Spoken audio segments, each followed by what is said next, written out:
Very good morning guys. എല്ലാവരും ഹാപ്പിയായിട്ട് കൂളായിട്ട് ചില്ലായിട്ടിരിക്കാൻ ഞാൻ വിശ്വസിക്കുന്നു. മാഡ് വിബ്സ്നോ ചാനലിലേക്ക് എല്ലാവർക്കും സ്വാഗതം. ഇത് ആദ്യമായിട്ടാണ് ഈ ചാനൽ നിങ്ങൾ കാണുന്നതെന്നുണ്ടെങ്കിൽ ലൈക്ക് ചെയ്യാനും ഷെയർ ചെയ്യാനും സബ്സ്ക്രൈബ് ചെയ്യാനും മറക്കരുത്. സോ ഇന്നലത്തെ ടോപ്പിക്കാണ് ഞാൻ പറയുന്നത്. ഇന്നലത്തെ എപ്പിസോഡിൽ ജിൻഡോനെ വളരെ തളർത്തുന്ന രീതിയിലുള്ള ഒരു ആക്ട് ലാലേട്ടൻ്റെ ഭാഗത്ത് നിന്ന് ഉണ്ടായതായിട്ട് എനിക്ക് ഫീൽ ചെയ്തു. നിങ്ങൾക്ക് ഫീൽ ചെയ്തു എന്നുള്ളത് ജസ്റ്റ് ഒന്ന് കമൻറ്റ് ചെയ്യുക.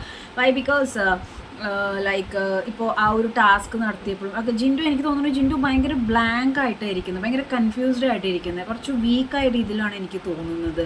കാരണം പാരൻസ് വന്നു കഴിയുമ്പോൾ നീ പ്രശ്നമൊന്നും ഉണ്ടാക്കാതെ മിണ്ടാതിരുന്നാൽ മതി, കപ്പ് കിട്ടിക്കോളും എന്നുള്ള രീതിയിൽ സംസാരിച്ചപ്പോൾ ആൾ ഭയങ്കര സൈലൻ്റ് ആയിട്ട് വീക്കായിട്ടാണ് ഇരുന്ന് പോകുന്നത്.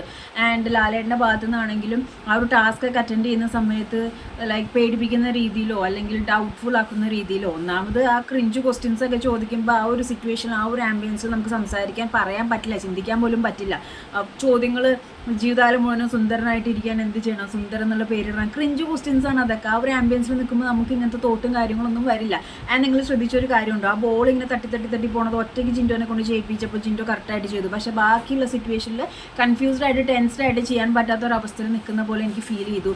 ആൻഡ് ജാസ്മിൻ്റെ കേസിൽ ആ ഒരു ഹെയർ കാണിച്ചത് ആക്ട് മോശം തന്നെയാണ്. അത് ഒരു പബ്ലിക് പ്ലാറ്റ്ഫോമിൽ അങ്ങനെ ചെയ്യാൻ പാടില്ലാത്തതാണ്. പക്ഷെ അതിനെ ഭയങ്കര സംഭവമായിട്ട് സംസാരിക്കുകയും മറ്റു കാര്യങ്ങളും ചെയ്തു.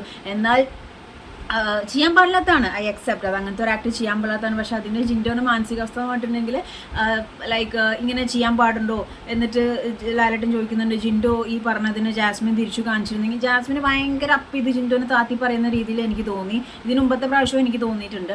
അതേപോലെ ജിൻഡോ പറയുന്നുണ്ട്, ഞാൻ അങ്ങനെ ഒരു പ്രശ്നങ്ങളും ഇപ്പോൾ ഉണ്ടാക്കുന്നില്ല തിരിച്ചു കയറ്റിയതിന് ശേഷം. പിന്നെ ജാസ്മിൻ എന്ന് പറയുന്ന വ്യക്തി ജയിലിൽ കിടന്നിട്ട് ഒരുപാട് തെറിയും കാര്യങ്ങളും എന്നെ പറഞ്ഞിട്ട് പോലും ആ ഒരാളെന്നെ തിരുത്താൻ വന്നപ്പോൾ ഞാനിങ്ങനെ കാണിച്ചു പോയതാണ്, സോറി എന്ന് അദ്ദേഹം പറഞ്ഞിട്ടും ലാലേട്ടന് ആ ഭാഗത്ത് അങ്ങോട്ട് ഉരുണ്ടു. ആ ഒരു ആക്ടിനെ പറ്റിയിട്ടോ അല്ലെങ്കിൽ ജാസ്മിൻ്റെ ആ ഒരു ആക്ടിനെ പറ്റിയിട്ട് സംസാരിക്കാൻ കാര്യങ്ങളൊന്നും ചെയ്തില്ല.